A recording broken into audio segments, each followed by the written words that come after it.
পক্ষ থেকে, হোসেনপুরের পক্ষ থেকে, পাকুন্দিয়ার পক্ষ থেকে, কটিয়াদির পক্ষ থেকে, নিকলির পক্ষ থেকে, বাজিতপুরের পক্ষ থেকে, ইটনার পক্ষ থেকে, মিঠামইয়ের পক্ষ থেকে আগমন, শুভেচ্ছা। তারেক রহমানের আগমন, শুভেচ্ছা, স্বাগতম। তারেক রহমান আসছে, রাজপথ কাঁপছে। তারেক রহমান আসছে, রাজপথ হাসছে।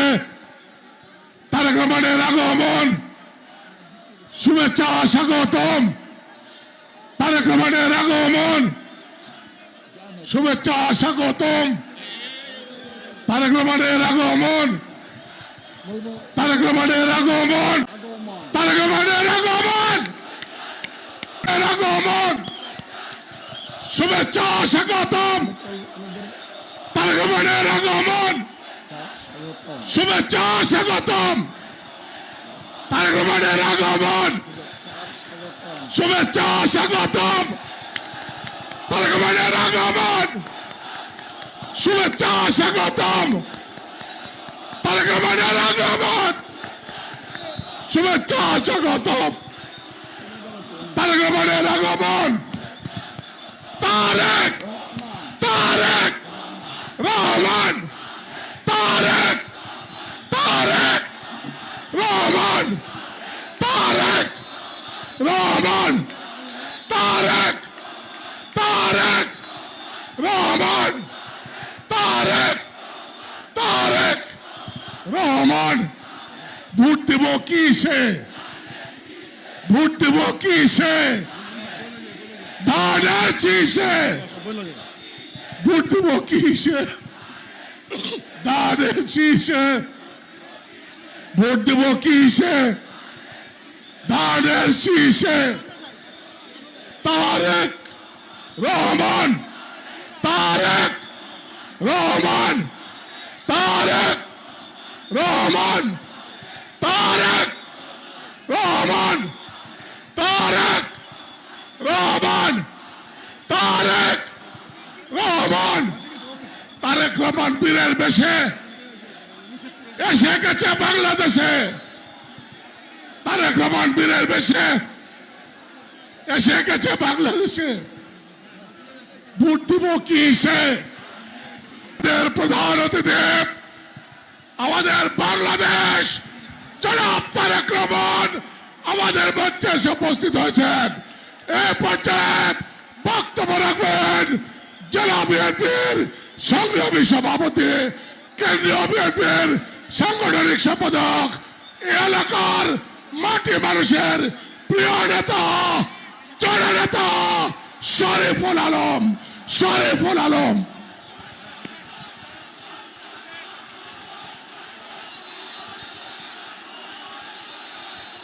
ধন্যবাদ, ধন্যবাদ আমার প্রিয় নেতা, অনেক ক্লান্ত।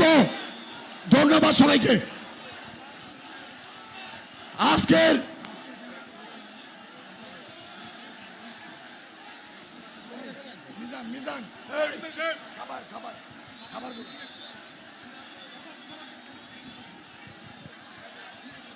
প্রিয় উপস্থিতি, আজকে কিশোরগঞ্জ জেলা বিএনপির উদ্যোগে ত্রয়োদশ জাতীয় সংসদ নির্বাচনের আনুষ্ঠানিক সিলেট থেকে প্রচারের বিএনপির চেয়ারম্যান জনাব তারেক রহমানের আজকের এই জেলা বিএনপির উদ্যোগে ভৈরব স্টেডিয়ামের বিশাল এই জনসভার সম্মানিত প্রধান অতিথি, বাংলাদেশের প্রাণ বিএনপির চেয়ারম্যান জনাব তারেক রহমান, মঞ্চে উপবিষ্ট কিশোরগঞ্জ 6টি নির্বাচনী এলাকার আমি সহ সম্মানিত ধানের শীষের প্রার্থীগণ, উপস্থিত জাতীয় পর্যায়ের নেতৃবৃন্দ, জেলা বিএনপির নেতৃবৃন্দ, ভৈরব উপজেলা পৌর বিএনপি সহ সকল অঙ্গ সংগঠন, জেলা বিএনপির সম্মানিত নেতৃবৃন্দ, সকল অঙ্গ সংগঠনের নেতৃবৃন্দ, আমাদের মঞ্চের ডান দিকে সম্মানিত মা বোনেরা যারা এত রাত কষ্ট করে বসে আছেন, উপস্থিত বাম দিকে আমাদের শহীদ পরিবার, আহত পঙ্গু যারা নেতৃবৃন্দ, বাম দিকে সনাতন ধর্মাবলম্বী উপস্থিত ওলামায়ে কেরাম, সম্মানিত আমার কিশোরগঞ্জ জেলার 21টি ইউনিট থেকে আগত বিএনপি এবং অঙ্গ সংগঠনের নেতৃবৃন্দ, সম্মানিত সাংবাদিক বন্ধুগণ, আসসালামু আলাইকুম। আমি বক্তব্য রাখবো না, বিকাল থেকে কথা বলছি, সারা জীবন আপনাদের সাথে কথার সম্পর্ক। আজকে আমার নেতা জনাব তারেক রহমান মঞ্চ উপস্থিত, উনার নেতৃত্বে উনার নির্দেশে এই শরীফুল আলমের জন্ম। এই শরীফুল আলম আপনাদের ভাই, আপনাদের সন্তান। আমাদের দায়িত্ব নেতার নির্দেশ পালন করা। নেতা বলেছে 17 বছর রাজপথে থাকতে হবে। আমি জেলা বিএনপি সভাপতি হিসেবে কিশোরগঞ্জের সবাইকে নিয়ে রাজপথে থেকেছি। আমার অসংখ্য সহকর্মী সহযোদ্ধা রাস্তায় জীবন দিয়েছে। আজকে আমাদের দেশ বিনির্মাণে রাষ্ট্র মেরামতের কর্মসূচি আমাদের। আর আগামী ত্রয়োদশ নির্বাচনে কিশোরগঞ্জ জেলায় নেতা 6 জন প্রার্থীকে নমিনেশন দিয়েছে। আমাদের দায়িত্ব নেতার নেতৃত্ব নির্দেশ মান্য করে প্রত্যেকটা আসরে বিজয়ী করা। আমি আপনাদের সন্তান, এই ভৈরব, এই কিশোরগঞ্জ অবহেলিত নেতা। আমি আপনার একজন কর্মী, আমি জিয়াপুরের একজন বিশ্বস্ত কামলা। আমি কোনো নেতা না, আমি আপনার অধীনস্থ, আপনার ভাই। আমি শুধু বলতে চাই, আল্লাহ যদি আপনাকে সুযোগ দেয়, আমাদের সুযোগ দেয়, আগামী নির্বাচনে যদি জাতীয়তাবাদী দল রাষ্ট্র পরিচালনার দায়িত্বে যায়, এই অবহেলিত কিশোরগঞ্জের দিকে আপনি তাকাবেন। আমার নির্বাচনী এলাকা ভৈরব কুলিয়ারচর, আপনি আমাকে 5 বার নমিনেশন দিয়েছেন। আমার মতো শরীফুল আলম একটা দল থেকে এই যে 5 বার নমিনেশন পেয়েছি, আমি আমার সর্বোচ্চ দিয়ে দলের নির্দেশ রাজপথে থেকে মান্য করার চেষ্টা করেছি। আপনার প্রতি আমার একটাই কথা, আমার কোনো কিছু বক্তব্য নাই, আপনি আমাকে দোয়া করবেন। আপনার দোয়া ভালোবাসায় আগামী দিনে এই রাজপথে আমরা আপনার কর্মসূচি এগিয়ে নিয়ে যাব। আজকে আমার মায়ের কথা মনে পড়ে, দেশনেত্রী বেগম খালেদা জিয়া আজকে নাই, আমরা এতিম। আজকে আমার ভাই জনাব তারেক রহমান সাহেব বাংলাদেশের প্রাণ, বাংলাদেশের মানুষকে 17 বছর নেতৃত্ব দিয়েছেন, বাংলাদেশের মানুষকে স্বপ্ন দেখিয়েছেন। স্বপ্নের মধ্যে নেই, এখন পরিকল্পনা বাস্তবায়নের সময় এসেছে। তাই সর্বস্তরের নেতাকর্মীদেরকে অনুরোধ করব, আপনারা জনাব তারেক রহমানের নির্দেশে আমরা যারা 6 জন প্রার্থী আছি, আমরা সবাই সর্বোচ্চ ভোট দিয়ে আমরা সকল প্রার্থীকে বিজয়ী করে যদি পার্লামেন্টে পাঠাতে পারি, নেতাকে উপহার দিতে পারি, তাহলে আমাদের নেতৃত্ব সফল হবে, সার্থক হবে। আপনারা সবাই কষ্ট করেছেন, অনেক কষ্ট করে সে বিকাল 5টা থেকে বসে আছেন। আপনারা সব সময় কষ্ট করে থাকেন। আপনার সবাইকে ধন্যবাদ। আমি আর কথা দীর্ঘায়িত করব না। প্রিয় নেতা, আপনাকে আমি ধন্যবাদ জানাই। আমার কিশোরগঞ্জ জেলা বিএনপির পক্ষ থেকে আমি একজন আপনার কর্মী। আপনার নির্দেশে আপনি শরীফ হলকে তৈরি করেছেন, আপনি শরীফ হলকে দেখভাল করবেন। আমি জিয়া পরিবারের একটা বিশ্বস্ত কামলা। এই কথা রেখে আমি আমার নেতাগুলিকে বলতে চাই, ইনশাল্লাহ আল্লাহ যদি বাঁচিয়ে রাখে, যতদিন থাকি এই কিশোরগঞ্জের মানুষের জন্য, দেশের জন্য, জিয়া পরিবারের জন্য, বিএনপির পতাকাকে উচ্চে তোলার জন্য আমি আমার সর্বোচ্চ চেষ্টা করে যাব। আর কথা না বাড়িয়ে আমার বক্তব্য শেষ করছি। পরিশেষে ধন্যবাদ জানাই আমার 21টা ইউনিটের নেতাবিন্দু, ধন্যবাদ জানাই জেলা বিএনপি সহ সকল অঙ্গ ছেড়ে নেতৃবৃন্দ, ধন্যবাদ জানাই আইন শৃঙ্খলা বাহিনী সহ সবাইকে, মাঠ কর্তৃপক্ষ, পুলিশ প্রশাসন, জেলা প্রশাসক, উপজেলা প্রশাসন সহ সাংবাদিক বন্ধুগণ, সনাতন ধর্মাবলম্বী মা বোনেরা, সবাইকে ধন্যবাদ জানাই। এই কর্মসূচি বাস্তবায়ন করতে গিয়ে বিভিন্ন উপকমিটি যারা কাজ করেছেন, কষ্ট করেছেন, ধন্যবাদ জানাই। আমার এই জেলাতে ভাইয়া 17 জন শহীদ হয়েছে। ঢাকা এবং কিশোরগঞ্জে আমরা 9 জনকে এখানে উপস্থিত করেছি। আমার অনেক অঙ্গহানি আছে, অনেক চোখ নষ্ট হয়ে গেছে, আমরা কিছু সংখ্যক আনতে পেরেছি, অনেক রাত হয়ে গেছে, অনেকেই চলে গিয়েছে। তাই আপনি এই ব্যাপারে সুদৃষ্টি রাখবেন। ইনশাল্লাহ আপনার নির্দেশে আগামী দিনে রাষ্ট্র বিনির্মাণের আপনি যে 31 দফার কর্মসূচি দিয়েছেন, এই কর্মসূচি বাস্তবায়নের জন্য আমাদের সংগ্রাম। ইনশাল্লাহ আমরা বিজয়ী হব, আল্লাহ যদি সহায় থাকে। আপনি ভালো থাকেন, সুস্থ থাকেন। কিশোরগঞ্জ জেলার বিএনপির পক্ষ থেকে, আমার নির্বাচনী এলাকা কিশোরগঞ্জ 6 ভৈরব কুলিয়ারচর জনগণের পক্ষ থেকে আপনাকে সংগ্রামী অভিনন্দন এবং ধন্যবাদ। আসসালামু আলাইকুম। এই কথা বলে আমার বক্তব্য উপস্থিতি এ পর্যায়ে বক্তব্য নিয়ে আসছেন আমাদের বাংলাদেশ, 18 কোটি মানুষের বাংলাদেশ, শহীদ রাষ্ট্রপতি জিয়া রহমানের কলিজার টুকরা সন্তান, বেগম খালেদা জিয়ার কলিজার টুকরা সন্তান, জননেতা তারেক রহমান। তারেক রহমান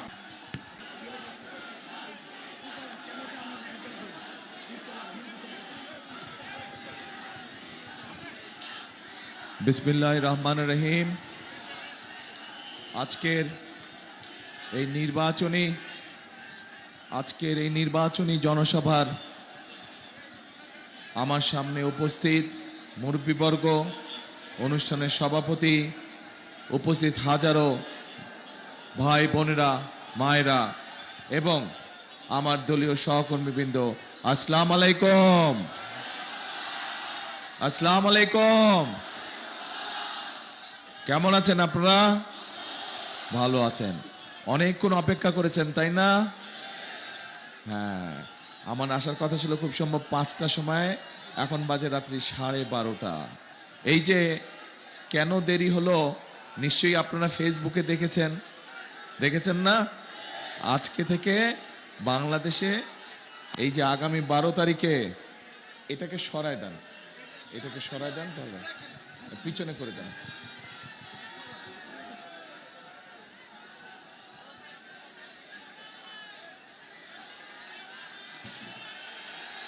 পিছনে, আরো পিছনে করে দেন।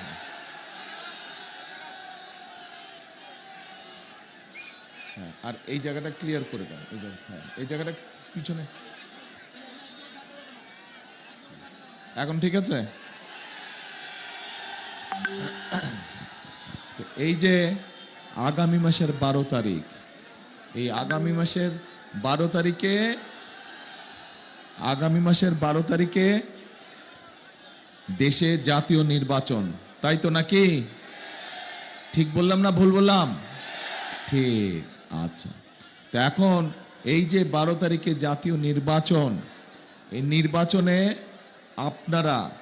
আমরা বাংলাদেশের জনগণ, প্রত্যেকটি মানুষের একটি অধিকার আছে। কি বলেন তো?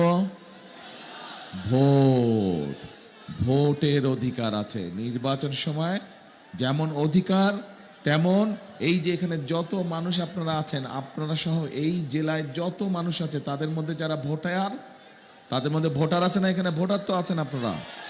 প্রত্যেকটি ভোটারের দায়িত্ব হচ্ছে কি? ভোট দেওয়া। দায়িত্ব কি? ভোট দেওয়া, পবিত্র দায়িত্ব। এটা হচ্ছে দেশ, রাষ্ট্র আপনাকে সেই দায়িত্ব দিয়েছে, এটা আপনার জন্মগত অধিকার। কিন্তু এই ভোটের অধিকার কেড়ে নেওয়া হয়েছিল গত 15 বছর।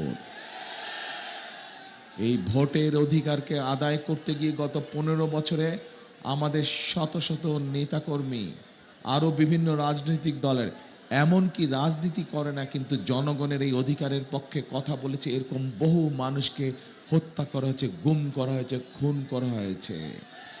বহু হাজারো লক্ষ মানুষের বিরুদ্ধে মিথ্যে মামলা দেওয়া হয়েছে। শুধু সেই সময় নয়, এই যে এখানে আমার সামনে এখানে কতগুলো পরিবার বসে আছে, তাদের সদস্যদেরকে আমরা হারিয়েছি। আমাদের দল করতো, তাদের অনেকে অন্য দলেরও মানুষ ছিল, এরকমও মানুষ আছে। শুধু এই যে 2024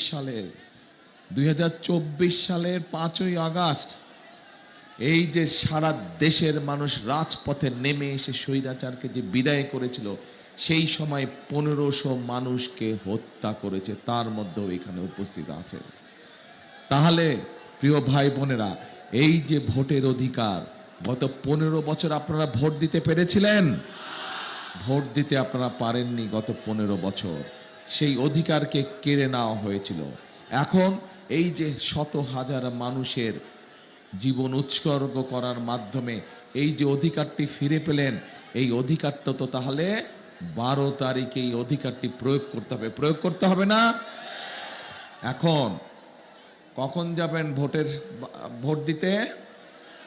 কখন যাবেন? সকাল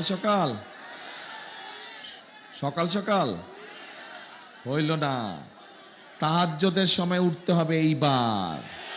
এইবার তাহাজ্জুদের সময় উঠতে হবে। তাহাজ্জুদের নামাজ পড়ে যার যার ভোট কেন্দ্রের সামনে গিয়ে ফজরের জামাত পড়বেন।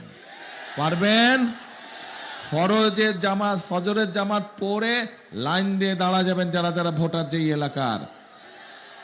কেন কথাটা বললাম? কথাটা এই কারণে বললাম যে গত 15 বছর যেমন আমিন নির্বাচন হয়েছে, নিশিরাতের নির্বাচন হয়েছে, মনে আছে না? মনে আছে। আপনাদের ভোট দিতে দেয় নাই। ঠিক একইভাবে এইবার আবার ষড়যন্ত্র শুরু হয়েছে একটা দলের। পত্রিকার খবরে এসেছে এই যে প্রবাসী আমাদের ভাইরা থাকে তাদের জন্য পোস্টাল ব্যালটের কথা আমরা বলেছিলাম অনেক আগে থেকে। এই সরকার সেটা পূরণ করেছে, সবটা না পারলে অনেকটা করেছে। কিন্তু পত্রিকার খবরে দেখলাম যে পোস্টাল ব্যালটগুলো সরিয়ে ফেলা হচ্ছে। দেখেছেন আপনারা খবরটা? খবরটাতে কাজে ষড়যন্ত্র শুরু হয়েছে। আবার কি ষড়যন্ত্র হচ্ছে? ষড়যন্ত্র বিভিন্ন মা বোনদেরকে দিয়ে, নিরীহ মা বোন যারা ভোটার, গিয়ে গিয়ে তাদের এনআইডি নাম্বার নিচ্ছে, গিয়ে গিয়ে তাদের ফোন নাম্বার নিচ্ছে, বিকাশ নাম্বার নিচ্ছে। শুনেছেন না এই খবর? কি এই খবর কে কে শুনছেন বলেন তো দেখে? ও সবাই শুনছেন? তাহলে ভাই আর বলে কি হবে, আপনারা তো জানেনই সব ঘটনা। তাহলে শেষ করে দেই? ও বলবো, আচ্ছা তাহলে বলি। এখন এই যে নিচ্ছে, এখন যারা নিচ্ছে তারা কারা জানেন? এই যারা নিচ্ছে, এই যে মা বোনদেরকে, নিরীহ মা বোনদেরকে যারা এই যে এনআই নাম্বার নিচ্ছে বিভ্রান্ত করে, বিভিন্ন কথাবার্তা বলছে, এরা ৭১ সালে যে আমরা দেশ স্বাধীন করেছিলাম লক্ষ শহীদের রক্তের বিনিময়, সেই সময় তাদের একটি ভূমিকা ছিল। কি ভূমিকা ছিল? এই দেশের মানুষ যুদ্ধ করে রক্ত দিয়ে দেশ স্বাধীন করেছিল। কিন্তু এই যাদের কথা বললাম ষড়যন্ত্র করছে, এরা তখন দেশের বিপক্ষে অবস্থান করেছিল, দেশের স্বার্থের বিরুদ্ধে। এবং তাদের কারণে তারা দেশের মানুষের সাথে ছিল না, দেশের স্বার্থের বিরুদ্ধে ছিল, এবং তাদের কারণে এই দেশের লক্ষ লক্ষ মানুষ শহীদ হয়েছিল সেদিন। তাদের কারণে এই দেশের লক্ষ লক্ষ মা বোনের সম্মান হানি হয়েছিল সেদিন।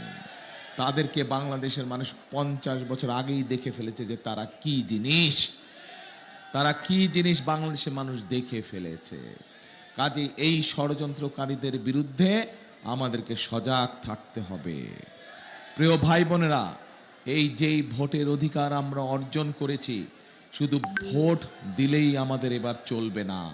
এই ভোট দেওয়ার মাধ্যমে আমাদেরকে নিশ্চিত করতে হবে যে কারা আপনাদের জন্য কাজ করবে, এলাকার উন্নয়নের জন্য কাজ করবে, দেশের মানুষের জন্য কাজ করবে। এই দেখেন এখানে লাইন দিয়ে বসে আছে 6 জন প্রার্থী, দেখেছেন? প্রার্থীরা বসে আছে এখানে 6 জন। এদেরকে আমরা দায়িত্ব দিয়েছি, আপনাদের ঘরে ঘরে তারা যাচ্ছে, গেছে, তারা আপনাদের ঘরে ঘরে যাবে, গ্রামে গ্রামে যাবে। আমি বিভিন্নভাবে খোঁজ খবর নিয়েছি। আমি তো নিজেই দেখলাম আসার সময়, সিলেটের রাস্তা দিয়ে আসার সময় রাস্তার সে কি দুরবস্থা, রাস্তা ভাঙা চূড়া দুরবস্থা। সেই 2005 সালে যখন ধানের শীষ খালেদা জিয়া যখন দেশ পরিচালনার দায়িত্বে ছিলেন, তখন আমি ঢাকা থেকে সিলেটে গেছি, 4.5 ঘন্টায় সিলেটে গেছি আমি। আর এখন 10 ঘন্টা সময় লাগছে সিলেট থেকে আসতে, এত খারাপ অবস্থা রাস্তার। আপনারা তো দেখেছেনই। শুধু এই মহাসড়কের অবস্থা যে খারাপ তা না, আপনাদের প্রত্যেকটা জেলার ভিতরে প্রত্যেকটা গ্রাম, উপজেলা, ইউনিয়ন সবগুলো রাস্তাঘাট ভেঙে চুরে খান হয়ে গেছে, হয়েছে না? স্কুল কলেজগুলো ধ্বংস হয়ে গেছে, ভেঙে চুরে পড়ে গেছে, কোনো রকম রিপেয়ার নাই, আছে না? হাসপাতালগুলোতে ওষুধের অভাব, ডাক্তারের সমস্যা, চিকিৎসা হয় না ঠিকভাবে, আছে না সমস্যা? বিদ্যুৎ থাকে না, বিদ্যুৎ প্রায় চলে যায়, হচ্ছে না এই সমস্যা? ইন্টারনেটের সমস্যা আছে, হচ্ছে না এই সমস্যা? এর বাইরে আরো সমস্যা আছে। বেকার বহু আমাদের শিক্ষিত তরুণ যুবক আছে, তরুণ সমাজের সদস্য আছে, যারা শিক্ষিত, অল্প শিক্ষিত, অর্ধশিক্ষিত, যেটাই হোক, বেকার আছে, লক্ষ লক্ষ বেকার আছে, আছে না? কৃষকদের এই যে এখানে বহু খাল ছিল এক সময়, খালগুলো বন্ধ হয়ে গেছে, এখানে অনেক মুরব্বী বসে আছে, এই খালগুলো বন্ধ হয়ে গেছে। এই খালগুলো খনন করলে উপকার হবে আপনাদের, তাহলে সেই খালগুলো আমাদেরকে খনন করতে হবে। অর্থাৎ অনেক সমস্যা, কিন্তু কাজও অনেক আছে, অনেক কাজ করতে হবে, দেশকে পুনর্গঠন করতে হবে। এখন দেশকে পুনর্গঠন করা যাবে কি না, সেই সিদ্ধান্তের মালিক কিন্তু আপনারা। আপনারা কারা? জনগণ, এই দেশের জনগণ। আপনারা হচ্ছেন সেই সিদ্ধান্তের মালিক। কারণ এই দেশের মালিক কারা? জনগণ, এই দেশের মালিক আপনারা। এই যে এখানে হাজার হাজার মানুষ, এত রাত্রে বেলায় হাজার হাজার মানুষ আছেন, আপনারা সহ সারা বাংলাদেশে যে 20 কোটি মানুষ আছে, এই 20 কোটি মানুষ হচ্ছে এই দেশের জনগণ, মালিক। কাজে এই মালিককে সিদ্ধান্ত নিতে হবে যে দেশ ঠিকভাবে চলবে কিনা, এবং দেশ যদি ঠিকভাবে চলতে হয় ওই ষড়যন্ত্রকারী যাদের কথা একটু আগে বললাম তাদের ব্যাপারে আপনাদেরকে সজাগ থাকতে হবে, এবং একই সাথে সজাগ থাকতে হবে যারা বিগত 15 বছর আপনাদেরকে ভোট দিতে দেয় নাই, ভোটের অধিকার কেড়ে নিয়েছিল, তাদের বিরুদ্ধেও আপনাদেরকে সজাগ থাকতে হবে। বাকি থাকলো একমাত্র কি ধানের শীষ। যতবার ধানের শীষ, এই দেশের মানুষ যতবার ধানের শীষকে সুযোগ দিয়েছে, প্রত্যেকবার ধানের শীষ তার সর্বোচ্চ দিয়ে চেষ্টা করেছে মানুষের নিরাপত্তা নিশ্চিত করার জন্য। গার্মেন্টস, এই যে গার্মেন্টসে বহু মানুষ আছেন এখানে, গার্মেন্টসে কাজ করে, আত্মীয় স্বজন বন্ধু বান্ধব আছে না কাজ করে, এই গার্মেন্টস কার সময় হলো? শহীদ জিয়ার সময় হলো। এই যে হাজার হাজার মিল ফ্যাক্টরি হয়েছিল, এটা আমাদের কথা না, এটা বিদেশিদের কথা। খালেদা জিয়ার সময় হয়েছিল। এইখানে বহু খাল খনন হয়েছিল শহীদ জিয়ার সময়, মুরব্বীদের অনেকে সাক্ষী আছেন, আর হয়েছিল না?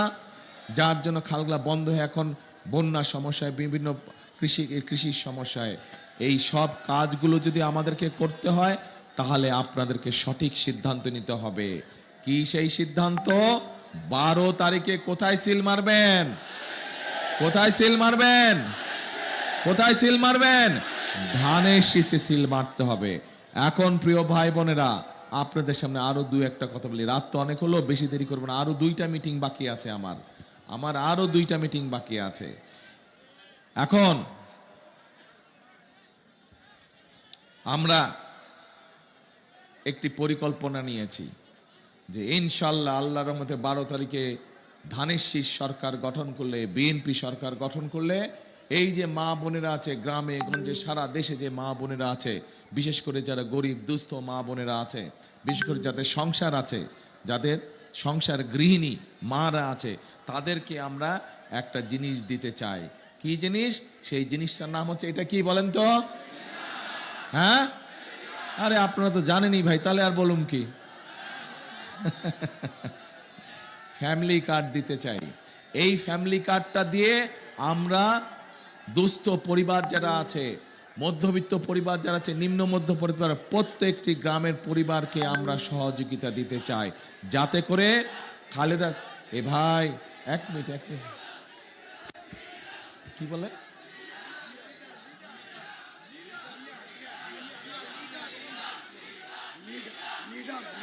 ও আচ্ছা আচ্ছা আচ্ছা আচ্ছা, ঠিক ভাই, কথা শেষ করি। ঠিক আছে, ধন্যবাদ। কথা শেষ করে, কেন ফ্যামিলি কার্ডটা দিতে চাই? কারণ দেখেন, দেশনেত্রী খালেদা জিয়া যখন বেঁচে ছিলেন, উনি যখন এর আগে দেশ পরিচালনা করেছিলেন, তখন কিন্তু এই মা বোনদের জন্য বিনামূল্যে শিক্ষার ব্যবস্থা করে দিয়েছিলেন, মনে আছে? এখনো কিন্তু তার সুযোগ পাচ্ছে এই দেশের মেয়েরা যে শিক্ষিত হচ্ছে। কিন্তু সেই শিক্ষিত আমাদের যেই মেয়েরা ছিল, তারা এখন মা হয়ে গেছে অনেক জায়গায়, তাদের নিজেদের সংসার হয়েছে। আমরা চাই সেই মহিলাদেরকে আমরা স্বাবলম্বী, অর্থনৈতিকভাবে স্বাবলম্বী করে গড়ে তোলার জন্য। তারা যাতে শিক্ষিত যেমন হয়েছে, তাদেরকে এখন অর্থনৈতিকভাবে স্বাবলম্বী করতে চাই এই ফ্যামিলি কার্ডের মাধ্যমে। পরিকল্পনা ঠিক আছে না ভুল আছে? ঠিক আছে, আচ্ছা। তাই যদি হয়, এবার আসেন, এই যে সারা দেশে এখানে কৃষি কাজ করেন, কে কে হাত তোলেন তো ভাই? কারাগারে সবাই তো কৃষি কাজ করে, এত কৃষক, তাহলে তো খুব ভালো। তার মানে দেখেন, এই যে আপনারা এত মানুষ হাত তুললেন, কৃষি কাজ করেন, তার মানে এই দেশের সবচেয়ে বড় সেক্টর হচ্ছে কৃষি সেক্টর। এই সেক্টরে সবচেয়ে বেশি মানুষ কাজ করে। আমরা এই কৃষক ভাইদের পাশে দাঁড়াতে চাই। এর আগে যখন শহীদ জিয়া ছিলেন, তখন কৃষকদের, সেই আমলে অনেক মুরব্বী আছেন, ওই যে এক মুরব্বী দেখছে অনেক আগে, শহীদ জিয়া যখন, তখন এই দেশে কৃষকদের সেচের অসুবিধা হতো। শহীদ জিয়া খাল খনন কর্মসূচি করেছিলেন। এই জেলাতেও তো অনেক খাল আছে, বিভিন্ন খাল কি, হ্যাঁ অনেক খাল আছে এখানে, কিশোরগঞ্জ, রাইট। তো এখন এই খালগুলো খনন করার ফলে তখন কৃষকদের পানির সুবিধা হয়েছিল। এরপরে যখন খালেদা জিয়া দায়িত্ব পেলেন দেশের, তখন আমরা কি দেখলাম? 5,000 টাকা পর্যন্ত কৃষি লোনকে মওকুফ করা হচ্ছিল। 10,000 টাকা পর্যন্ত যে ঋণ ছিল, সেটির সুদ মওকুফ করে দেওয়া ছিল। 25 বিঘা পর্যন্ত জমির, কৃষি জমির খাজনা মওকুফ করে দেওয়া ছিল। এইবার আবারও আমরা ধানের শীষ সরকার গঠন করলে, আগামী 12 তারিখে আপনারা ধানের শীষকে নির্বাচিত করলে, আমরা আমাদের কৃষক ভাইদেরকে এটা দিতে চাই। এটা কি বলেন তো? কৃষক কার্ড, সবই জানেন আপনারা। এই কৃষক কার্ডের মাধ্যমে আমরা কৃষক ভাইদের কাছে সার, কীটনাশক এগুলো সব কিছু আমরা পৌঁছতে যাই সহজভাবে, যাতে করে তারা কৃষি ঋণ পেতে পারেন সহজভাবে, এবং একই সাথে তাদের শস্যের যদি ক্ষতি হয় বীমা সুবিধাও যাতে পায়, এই সব ব্যবস্থা আমরা করতে চাই। পরিকল্পনা ঠিক আছে? এই কাজটা দরকার করা। আচ্ছা ঠিক আছে, আসেন এবার এই সারা দেশ সহ, এই কিশোরগঞ্জ জেলা সহ, আপনাদের এই এলাকা সহ, সদর সহ, ভৈরব সহ বহু আমাদের তরুণ যুবক আছে, তরুণ সদস্য আছে, যুব সমাজের সদস্য আছে, যারা কোনো কাজ কর্ম নাই, যারা বেকার আছে না এরকম, এই বেকার ভাইদেরকে আমরা ট্রেনিং দিতে চাই, যেই ট্রেনিং এর মাধ্যমে তারা হয় নিজের ব্যবসা তৈরি শুরু করতে পারবে, অথবা ট্রেনিং দক্ষ হয়ে তারা বিদেশে একটা ভালো চাকরির ব্যবস্থা করতে পারবে। আমরা সেই ব্যবস্থা গ্রহণ করতে চাই। প্রতি জেলায় আমরা ভোকেশনাল ইনস্টিটিউট সহ ট্রেনিং ইনস্টিটিউট আমরা তৈরি করতে চাই। ঠিক আছে পরিকল্পনা? আচ্ছা ঠিক আছে, এবার আসেন, এবার আমাদের নারীদের জন্য আমরা কাজ করব, মা বোনদের জন্য আমরা কাজ করব, কৃষক ভাইদের জন্য আমরা কাজ করব। আমরা তরুণ যুবক যারা আছে, যুব সমাজের সদস্য যারা আছে, যারা বেকার আছে, তাদের কর্মসংস্থানের ব্যাপারে আমরা পরিকল্পনা করেছি, কাজ করব। আমরা আরেকটি শ্রেণীর মানুষ, যেই মানুষগুলো আমাদের জীবনের সাথে ওতপ্রোতভাবে জড়িত, যেই মানুষগুলো আমাদের জীবন জন্ম থেকে মৃত্যু পর্যন্ত যারা আমাদের সাথে জড়িত, বিভিন্ন দুঃসময়ে যারা আমাদেরকে বিভিন্ন ভালো পরামর্শ দিয়ে থাকে, তারা কারা? তারা হচ্ছে আমাদের সমাজের, আমাদের বিভিন্ন মসজিদ মাদ্রাসার ইমাম খতিব যারা, তারা মুয়াজ্জেম সাহেব যারা, তাদের এই মানুষগুলোর জন্য আমরা একটি সম্মানের ব্যবস্থা করতে চাই। পরিকল্পনা ঠিক আছে? আচ্ছা ভাই, এখন যেই পরিকল্পনার কথা বললাম যদি ঠিক থাকে, এই কাজগুলো ইনশাল্লাহ বিএনপির আগামী সরকার সেগুলো বাস্তবায়ন করবে, এই সবগুলো কাজ। কিন্তু আপনাদের সকলের একটি দায়িত্ব আছে, এই জনগণের একটি দায়িত্ব আছে, যারা ভোটার, দায়িত্ব আছে না? সকলকে মিলেই তো দেশ গড়তে হবে, তাই তো? দেশ গড়তে হলে সকলকে মিলেই তো কাজ করতে হবে। আন্দোলন তো সকলে মিলেই করেছিলাম আমরা, তাই না? দেশও গড়তে হবে আমাদের সকলকে মিলে। আপনাদেরকে তাহলে সঠিকভাবে ভোটের দিন ভোট দিতে হবে, যেই কথাটি বারে বারে বলেছি আমি। কোথায় ভোট দিবেন? ধানের শীষকে জয়যুক্ত করতে হবে। যদি খাল খনন কর্মসূচি আবার শুরু করতে হয়, যদি ঘরে ঘরে মা বোনদের হাতে ফ্যামিলি কার্ড পৌঁছে দিতে হয়, যদি কৃষক ভাইদের হাতে হাতে কৃষক কার্ড পৌঁছে দিতে হয়, যদি ইমাম সাহেব খতিব সাহেবদের কাছে সম্মানের ব্যবস্থা করতে হয়, তাহলে একমাত্র ধানের শীষে ভোট দিলেই এই কাজগুলো করা সম্ভব। আপনাদের এলাকার রাস্তাঘাট যদি ঠিক করতে হয়, স্কুল কলেজগুলো যদি ঠিক করতে হয়, আপনাদের এলাকার যদি হাসপাতালগুলোতে ওষুধ ডাক্তারের ব্যবস্থা করতে হয়, তাহলে ধানের শীষকে জয়যুক্ত করতে হবে। এবং এই যে এই কয়জন মানুষ যে সামনের কাতারে বসে আছে, এদেরকে জয়যুক্ত করবেন, তাহলে এদেরকে আপনারা গিয়ে বলতে পারবেন যে আমাদের এই সমস্যা, তোমাদেরকে আমরা নির্বাচিত করেছি, তোমরা যাও আমাদের এই সমস্যার সমাধান করো, বলতে পারবেন না? এই জন্য এই 6 জনকে আপনাদের কাছে দিয়ে গেলাম, আমি আপনাদের হাতে উঠিয়ে দিয়ে গেলাম এই 6 জনকে। আপনারা দয়া করে একটু দাঁড়াবেন। এই 6 জন, এই কয়জনকে আপনাদের হাতে তুলে দিয়ে গেলাম। 1 মিনিট ভাই, এদেরকে জয়যুক্ত করে আপনারা আপনাদের হিসাব বুঝে নেবেন, আপনার এলাকার উন্নয়নমূলক কর্মকাণ্ড বুঝে নেবেন, আপনার সমস্যার সমাধান বুঝে নেবেন, পারবেন। কিন্তু সবচাইতে আগে যেটা করতে হবে, ভোট দিতে হবে। কোথায় ভোট দিবেন? ধানের শীষে। এবং এইবার কখন যাবেন ভোট দিতে? তাহাজ্জুদ পড়ে ফজরের নামাজ কোথায় পড়বেন? ভোট কেন্দ্রে পড়তে হবে, ভোট কেন্দ্রে। কারণ ষড়যন্ত্রকারীরা যাতে কোনো ষড়যন্ত্র করতে না পারে, চোখ কান খোলা রাখতে হবে, সতর্ক রাখতে হবে। শেষ কথা হচ্ছে, করব কাজ, গড়ব দেশ, সবার আগে বাংলাদেশ। আবার বলেন, করব কাজ, গড়ব দেশ, সবার আগে বাংলাদেশ। আল্লাহ হাফেজ। বাংলাদেশ জিন্দাবাদ, বাংলাদেশ জাতীয়তাবাদী দল জিন্দাবাদ। ইনশাল্লাহ 12 তারিখের পর আবার দেখা হবে আপনাদের সাথে। আল্লাহ হাফেজ।